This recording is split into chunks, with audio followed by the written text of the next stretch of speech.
Assalamualaikum warahmatullahi wabarakatuh. Sebelumnya saya ucapkan selamat datang dan selamat menyimak di presentasi kelompok 7 manajemen komunikasi.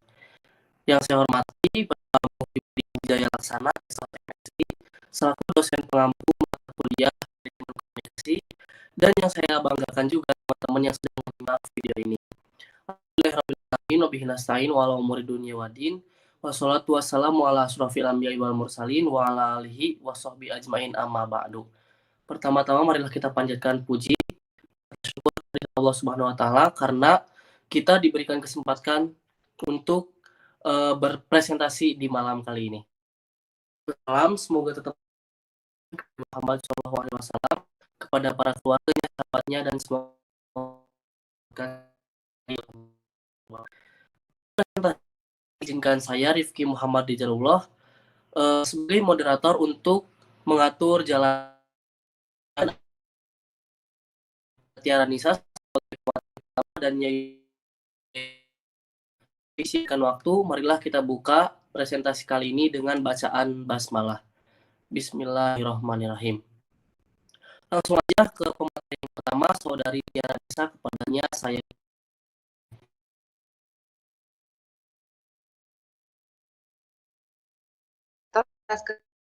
Menjelaskan mengenai latar belakang dari kasus kelompok kami. Beragam stasiun radio yang ada di Indonesia dengan berbagai program yang disuguhkan saling bersaing dalam menarik perhatian masyarakat. Setiap media radio memiliki perencanaan dan eksekusi atau strategi untuk mempertahankan loyalitas atau kesetiaan para pendengarnya. Kelompok kami mengkaji perbedaan dari stasiun Prambors dan Pro RRI, baik dari segi ciri khas, target pendengar, kelebihan dan kelemahan penerapan program siaran, dan perbedaan dalam menjaga dan mempertahankan loyalitas pendengarnya. Baik, untuk selanjutnya saya akan menjelaskan media Pro RRI, jenis jaringan radio, slogan sekali di udara tetap di udara, tanggal peluncuran 11 September 1945, jaringan radio terdapat program 1 sampai dengan 4, wilayah siaran nasional, target pendengar semua kalangan usia, kantor pusat, Barat, Jakarta Pusat, kos audiens, sobat kreatif, dan situs web rri.co.id. Selanjutnya, saya juga akan menjelaskan mengenai profil media dari Prambors Rasisonia. Jenis jaringan radio, slogan Indonesia's number one hit music station, tanggal peluncuran 18 Maret 1971, frekuensi FM, wilayah siaran nasional, target anak muda dengan rentang usia 15 sampai 20. Kantor pusat Jalan Rumah Sakit Fatmawati nomor 7 Jakarta Selatan. Dan situs web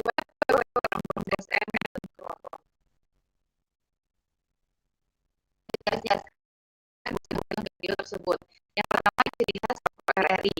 RRI memperhatikan target pendengarnya yakni masyarakat lokal memiliki kesibukan bekerja. Berbagai segmen terkini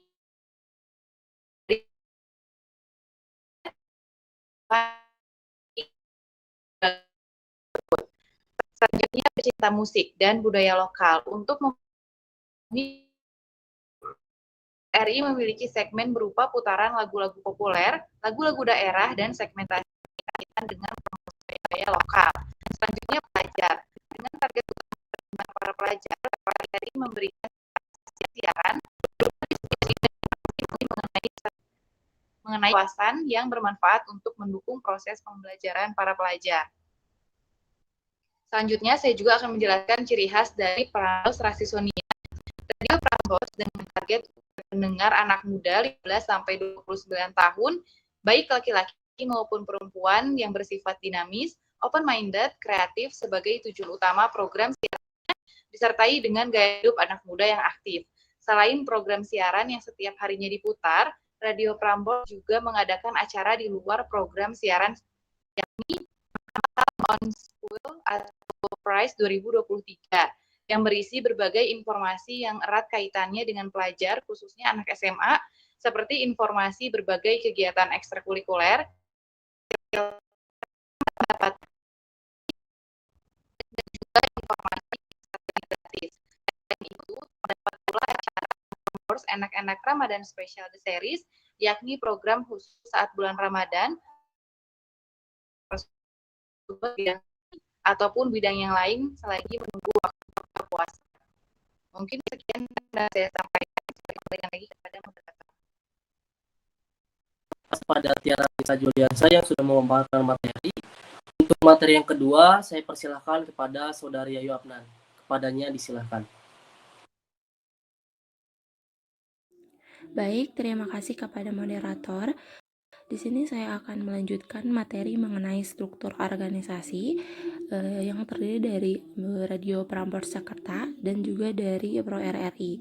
Yang pertama adalah manajemen redaksi Radio Prambors Jakarta. Terdiri dari General Manager, PR dan Promotion Manager, Program Director, Musik Director dan Announcer, Administrator, Promotion Online, Program Staff, Announcer, Operator Staff, dan juga Production Staff. Next slide.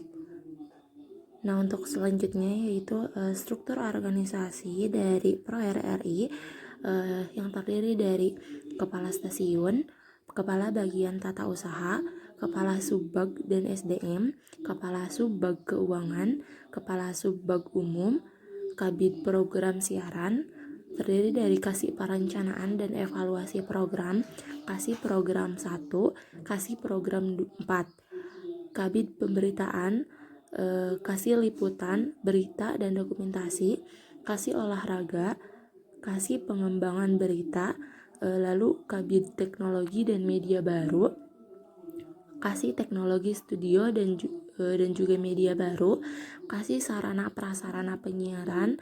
Selanjutnya ada Kabid Layanan dan Pengembangan Usaha, Kasih Layanan Publik, Kasih Pengembangan Usaha, dan Kasih Komunikasi Publik. Next slide. Nah, untuk selanjutnya yaitu mengenai program siaran dari Prambors Radio dan juga program siaran dari Pro RRI. Untuk program pertama dari Prambors Radio yaitu ada Mangkal Pagi Bareng Rio, yaitu program yang berisikan informasi di setiap pagi dengan menghadirkan narasumber yang berbeda di setiap minggunya. Untuk program yang kedua yaitu ada Sunset Trip, putaran musik populer dengan bacaan curhatan anak muda dan cerita dari para penyiarnya yang diputar setiap sore hari. Program yang ketiga yaitu ada Night Shift, setiap program malam hari yang berisikan obrolan penyiar mengenai hal-hal yang sedang ramai diperbincangkan oleh anak muda. Untuk program yang keempat yaitu ada Prambors DJ Show, putaran disc jockey atau joki cakram yang menghadirkan guest star yang berbeda dan diputar dari pagi hingga sore hari.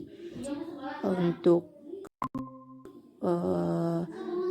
program yang kelima yaitu ada Prambors Top 40, program yang berisikan putaran tangga musik populer dengan 40 lagu untuk menemani akhir pekan dari sore hari hingga malam hari.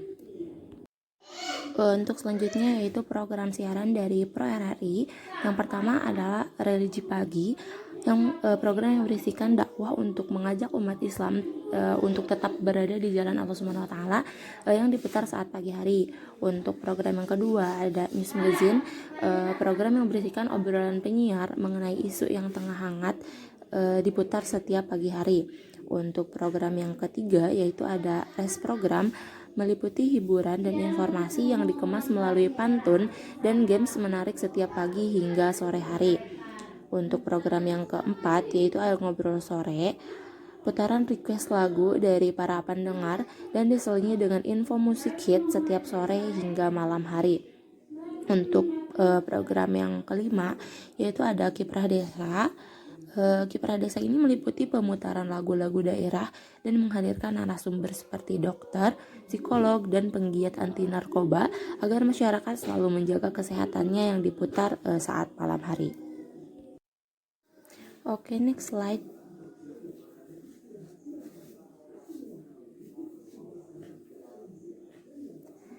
Untuk materi selanjutnya itu mengenai kelemahan dan keunggulan dari Prambors.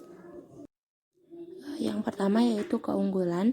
Keunggulan dari radio Prambors yang pertama terdapat pada gaya penyiar, lagu yang diputar, serta program yang ditawarkan sangat sesuai dengan segmentasi anak muda dan mendukung brand image-nya. Kelebihan lainnya dari radio Prambors dari radio Prambors yaitu bisa diakses di banyak channel seperti website pramborsfm.com, Facebook, Instagram, YouTube, Twitter, TikTok, juga Prambors TV. Selain itu, tersedianya layanan aplikasi yang secara eksklusif yaitu Prambors Radio Apps yang di dalamnya terdapat berbagai fitur menarik menambah keunggulan dari radio ini. Next slide.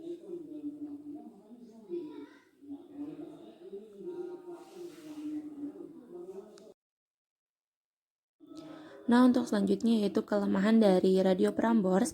Kelemahan dari radio Prambors yakni jangkauan siaran yang kurang luas dengan hanya 9 stasiun radio, belum mencakup seluruh wilayah Indonesia.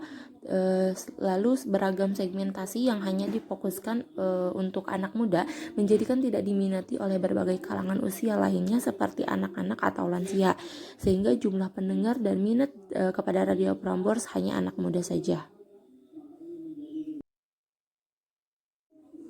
Next slide.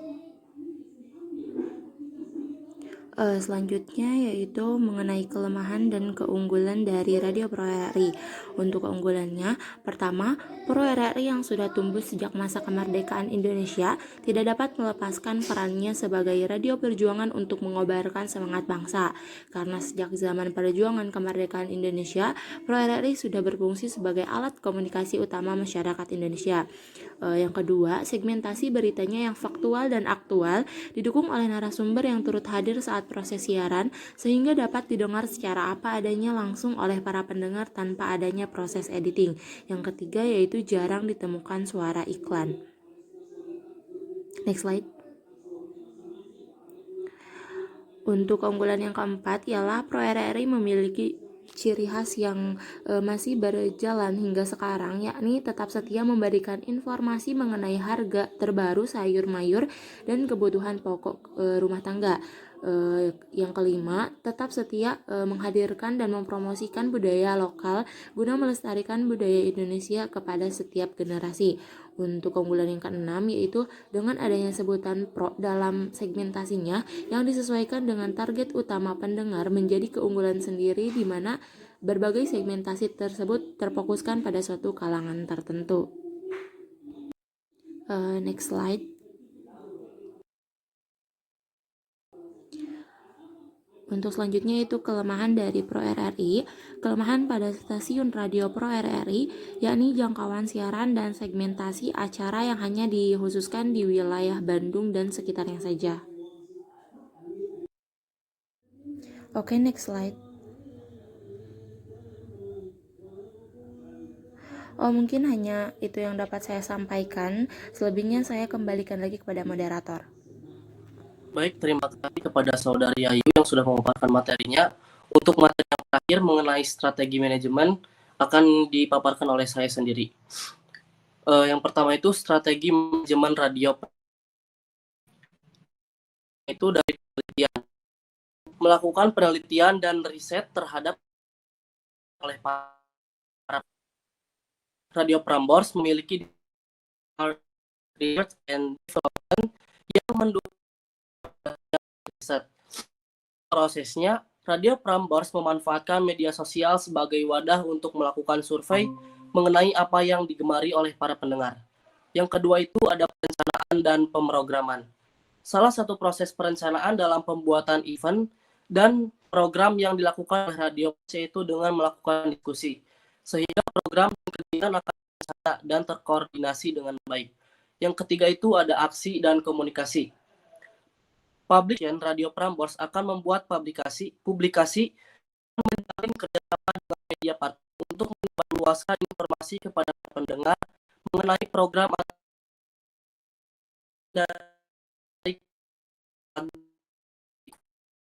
yang akan akan dibuat.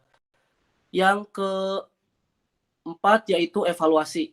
Tahap evaluasi atau penilaian untuk mengetahui sejauh mana tingkat keberhasilan suatu program yang akan dilakukan setiap minggunya. Next slide. Yang kedua itu ada strategi manajemen Pro RRI. Strategi yang pertama yaitu kesesuaian. Segmentasi siaran pada stasiun Pro RRI menyesuaikan terhadap target utama pendengar atau respect atau menghormati berbagai hal kebiasaan yang terjadi di kalangan masyarakat. Yang kedua, membangun kebiasaan. Membangun kebiasaan berupa interaksi antar penyiar dengan pendengarnya. Karena pendengar dilibatkan secara langsung. Interaksi dari pendengar langsung diberikan tanggapan dan ditindaklanjuti oleh penyiar. Hal tersebut membuat pendengar merasa bahwa kehadirannya dianggap dan diapresiasi oleh para penyiar. Itu mengontrol aliran pendengar. Berbagai konten yang ada dalam media radio Pro RRI tidak semata-mata langsung disuguhkan kepada para pendengar. Segmen disiarkan telah melalui proses filter atau penyaringan tentang bagaimana teks tersebut, bagaimana cara penyampaian kepada para pendengar. Yang keempat, pemeliharaan sumber daya program. Berbagai data mengenai perusahaan Pro RRI yang masuk akan disetorkan kepada pusat, yakni Politbank Diklat yang berada di Jakarta, agar dapat teridentifikasi dan tersusun dengan baik dan terstruktur. Yang terakhir yaitu daya tarik yang luas. Pro RRI yang selalu melibatkan pendengar dalam setiap segmentasi siarannya, di mana hal tersebut mengikat daya tarik para pendengar dengan melayani request lagu atau curhatan yang diberikan pendengar sehingga next slide.